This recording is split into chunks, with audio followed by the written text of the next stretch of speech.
Hey guys, mabubuisit ako ng asawa.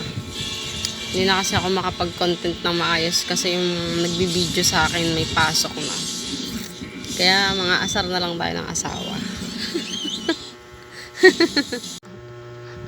Hubarin mo na yan. Pagkakabalas nga! Mawala tayo ng tungantok pa! Tangin naman ng mga hayop ka eh.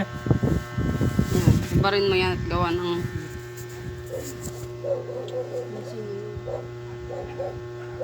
Mamaya naman, putang ina mo na eh. Pawis ka nga, kaya ka nga Kaya mo! inuubo!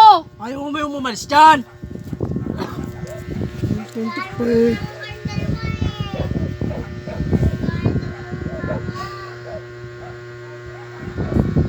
Mahal, may sasabihin nga ako sa iyo. May sasabihin ako sa iyo. Pakaswerte ko sa iyo. Mahal. Manas. Napakaswerte ko sa iyo. At ako ay nakapangasawa ng mafia. Mahal. Napakaswerte ko sa iyo. Nakapangasawa ko ng mafia. Mapayat.